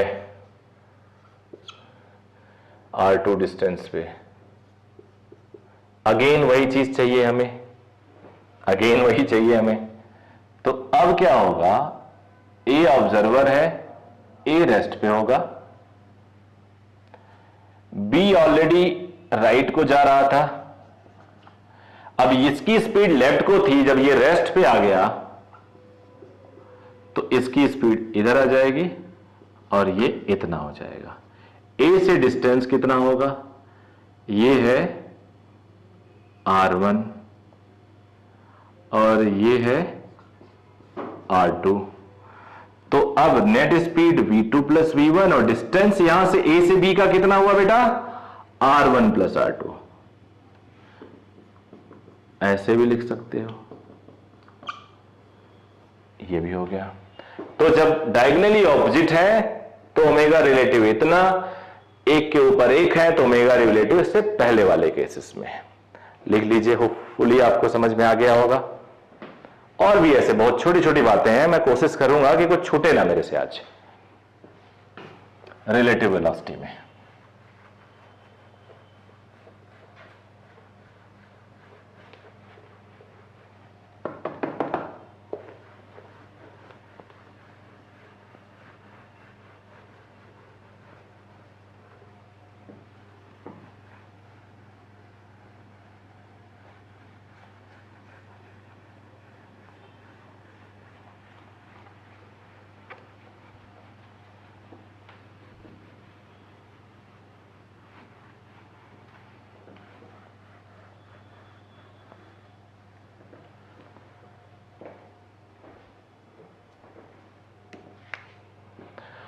अब एक बहुत ही इंपॉर्टेंट क्वेश्चन मैं कराने वाला हूं आपसे। एक कार ये है, एक कार ये है।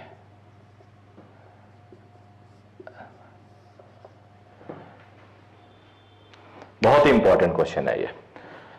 एक सिंपल मान लो किसी हिली एरिया में पहाड़ पे दो गाड़ियां आ रही हैं, तेजी से आ रही हैं, सिंगल वे है।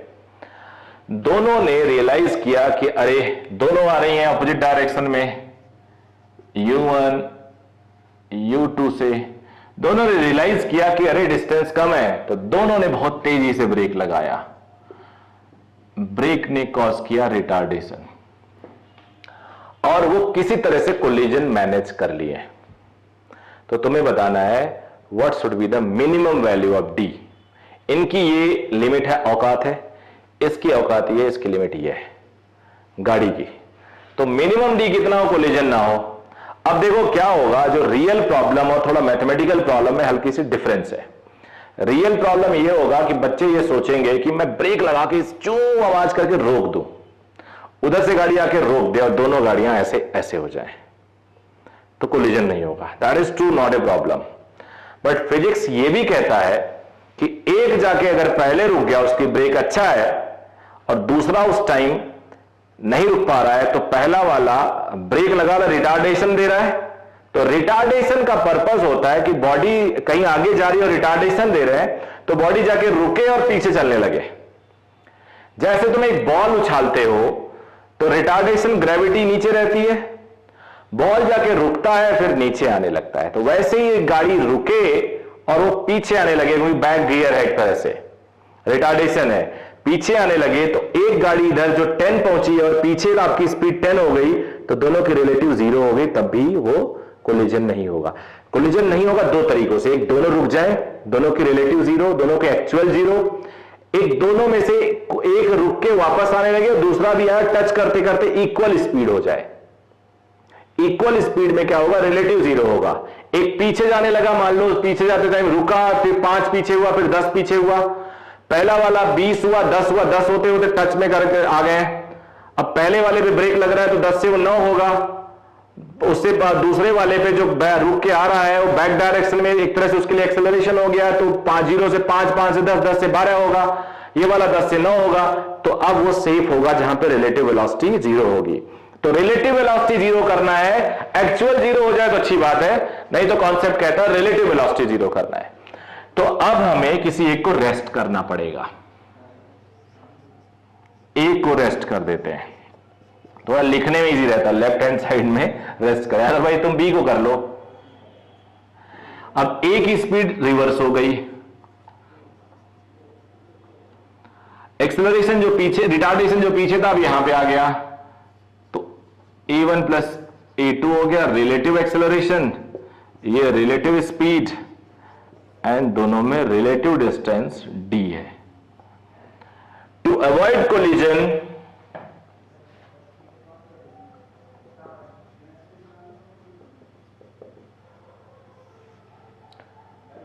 v relative should be 0 since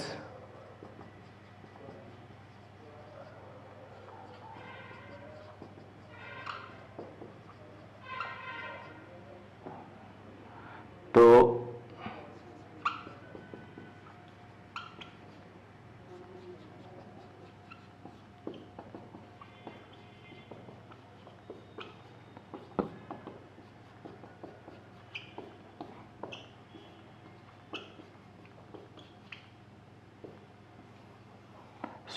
so d should be greater than equal to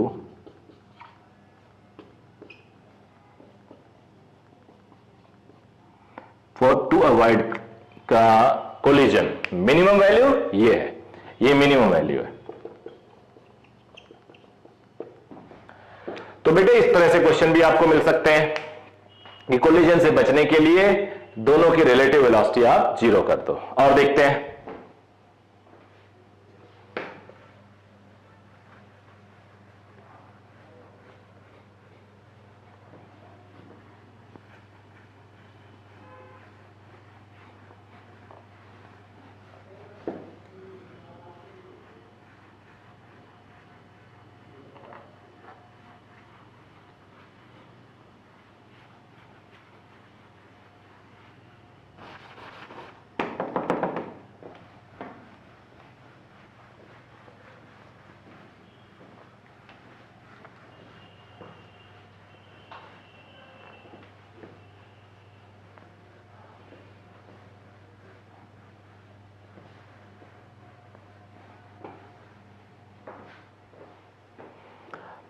अब हम लोग आप बात करते हैं कुछ ऐसे ही और चीजों की।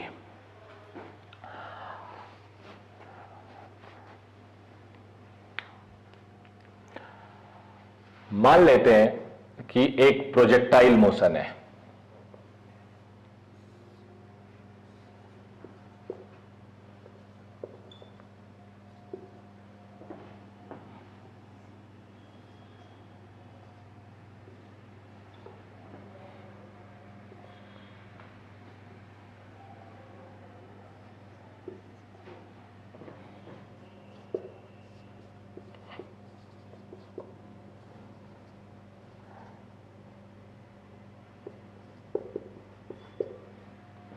ये आप लोग पढ़ चुके हो, इसलिए मैं इसको, मेरा मेरा वीडियो भी है इस पे, तो इसलिए मैं इसको समझाऊंगा नहीं।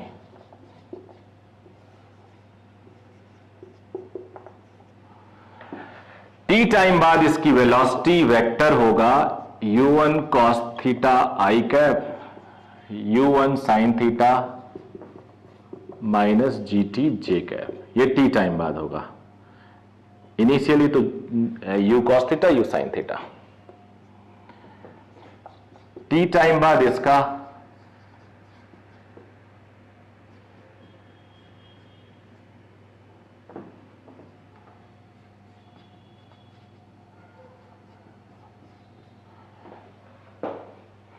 अब velocity of 2 with respect to 1 T time बाद, तो v2t माइनस v1t।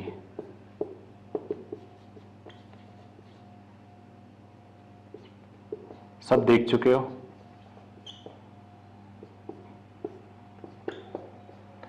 जीटी यहां भी, जीटी यहां कैंसिल हो जाएगा। मैंने बताया ना, ग्रेविटी का कोई रोल नहीं आता।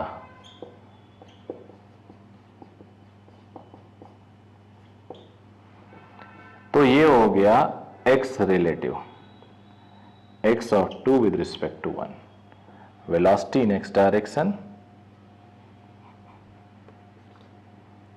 of 2 with respect to 1, velocity of y direction of 2 with respect to 1. Now v of x 2 with respect to 1 is dx 2 with respect to 1 upon dt. तो dx 2 with respect to 1 is vx 2 with respect to 1 into dt. Speed constant है, constant का integration, constant को बाहर कर लेते हैं, तो x21 is vx21 into t and similarly y21 is vy21 t. फिर से देख लो, कुछ है नहीं, बस आपको एक प्रूफ दे रहा हूं, कॉन्फिडेंस बढ़े जिससे। 1 की स्पीड टी टाइम बाद ये कंपोनेंट सेम रहता है, हॉरिजॉन्टल, वर्टिकल में माइनस जी होता है, लिखा दिया था मैंने, प्रोजेक्टाइल जो पढ़ाया है 3 पार्ट में अभी तक दिया मैंने। v2t ये आ गया, रिलेटिव स्पीड निकाल लिया, तो i कंपोनेंट वाला x का होता है और j वाला y का होता है। तो जैसे आप लिखते हो ना v is equal to d x by d t, तो dx is equal to v d t, x is equal to v t. तो ये वैसे भी लिख सकते हो अगर ग्रेविटी नहीं है, इंटीग्रेशन वगैरह करने की जरूरत नहीं है, बट थोड़ा सा लिख देते हैं जिससे इंजीनियरिंग वाले बच्चे रिदम में रहें। मेडिकल में तो डायरेक्ट लिख सकते हो, x is equal to v t, y is equal to v t, x वाला x का, y वाला y के साथ। अब आगे आंसर आपका आने वाला है। अब मैं अगर 2/1 कर दूं,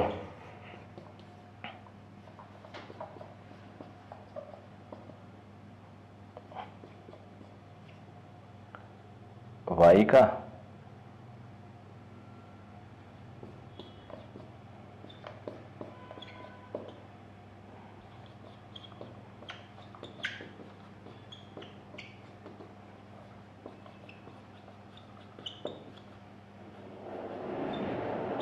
ये कांस्टेंट हो गया, तो y is equal to constant into x. ये प्रूव करता है कि स्ट्रेट लाइन होता है motion of one projectile with respect to other. ये क्या प्रूव करता है? Straight line motion of one projectile as seen by other projectile. एक और चीज बताऊंगा आपको,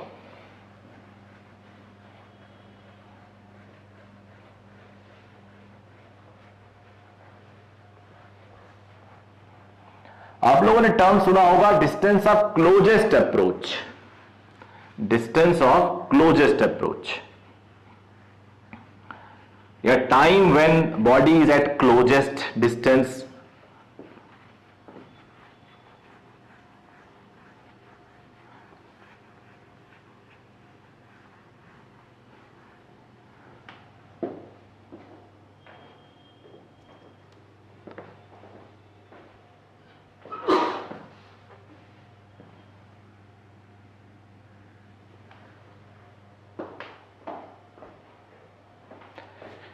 ध्यान देना, एक एग्जाम्पल से बताता हूं, बहुत इजी होता है ये।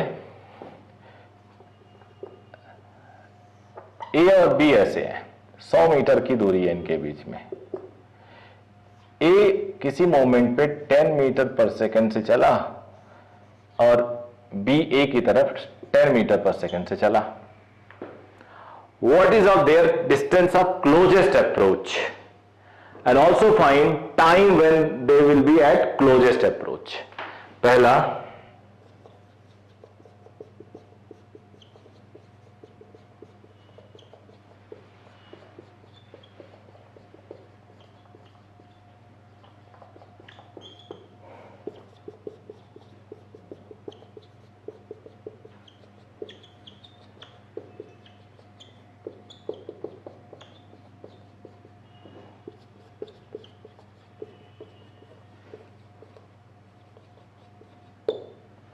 अब देखो कैसे सॉल्व करेंगे।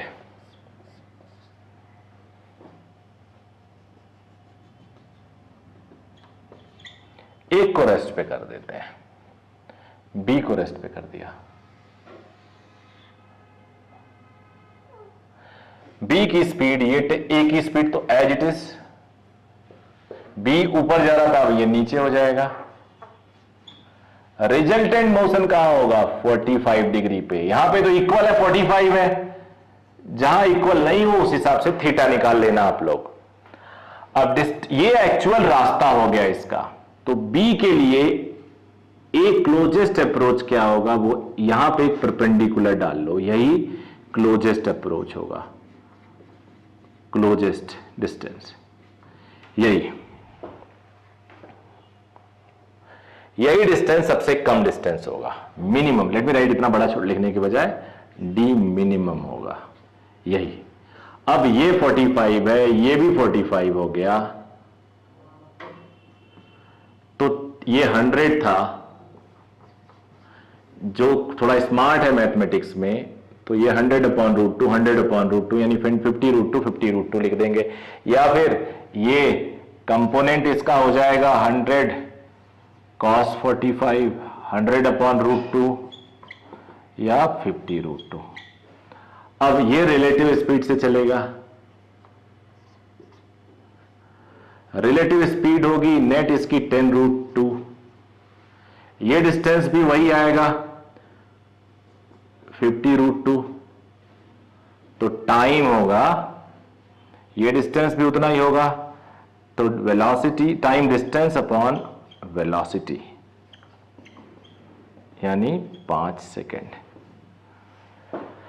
ठीक है बेटा, तो ये distance of closest approach, resultant निकाल लो और जिसको रेस्ट पे कर रहे हो उससे उस लाइन पे, रिजल्टेंट वाली वेलोसिटी लाइन पे परपेंडिकुलर डाल दो, that will be the distance of closest approach. तो मैंने आज कोशिश की है कि काइनेमेटिक्स में रिलेटिव मोशन के जितने भी पॉसिबल क्वेश्चंस हो सकते हैं मैं आपको बताऊं। I have tried my best, हो सकता है कुछ छूट गया हो तो आप लोग पढ़ लेना, मुझे बता देना, अगर पॉसिबल होगा तो जरूर मैं बता दूंगा कमेंट में। और ये जो एफर्ट मैं कर रहा हूं, and I will try my level best कि मैं सारे video with in few days, next, अब तक मैंने ऑलमोस्ट 40% ऑफ फिजिक्स कवर कर रखा है, तो रिमेनिंग 60% भी आपको जल्दी ही कवर करके दे दूं। और फिर उसके बाद हम लोग टेस्ट सीरीज पे बात करेंगे। कुछ क्वेश्चन आज मैंने ऐसे कवर किए हैं जो मेरी क्लास में बच्चों ने, जो हमारे यहाँ कोर्स ज्वाइन किए हैं, उन बच्चों ने मुझसे पूछा था, तो आप लोग जरूर इसको आगे कंटिन्यू करिएगा। Thank you very much.